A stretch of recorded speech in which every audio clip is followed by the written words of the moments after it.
Hi, welcome back. Today, National Purple Heart Day, the opportunity to honor those wounded or killed while serving in the armed forces. The Purple Heart is America's oldest military award. It was created by President George Washington as the badge of military merit on this day in 1782.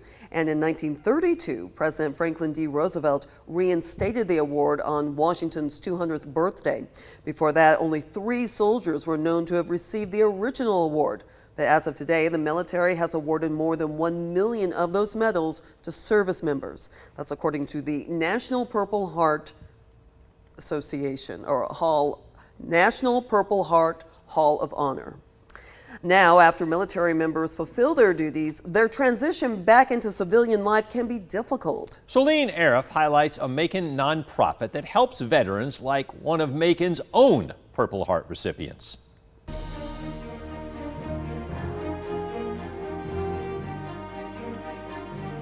Everywhere James Dennis goes, it's all handshakes and thank yous for his service during the Vietnam War that earned him a Purple Heart. That's what I was supposed to do.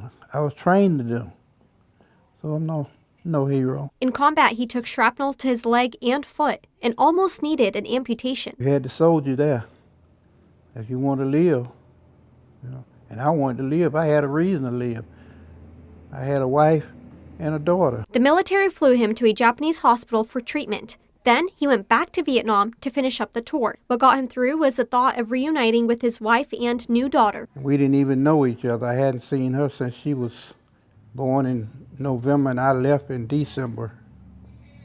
And so when I come back, she was walking, talking. Today, Dennis is 82, and after a new home heating unit, he looked for help paying the large bill. Daniel Charles with the United Way of Central Georgia stepped up to help. What we found out is a lot of veterans, they have that structure in the military, but once they transition, that structure is lacking. They paid off Dennis's bill, over several $100s, and they do a lot more for others too. United Way provides social services to groups like the homeless and school children. They have a special division, Mission United, that serves those who've served. He's a hero. He's done a lot for our country. He's fought for our country. And I think it was a pleasure for us to serve him. It's their mission to help local heroes, even when they don't see themselves as heroes. Reporting in Macon, Celine Arif, 13 WMAZ News. Thank you to Dennis and all other Purple Heart recipients who have fought for our freedoms at home and abroad. United Way of Central Georgia has a support center people can reach out to for help with food, bills, shelter, and more. That number is 211, and you can call or text that number to reach their support team.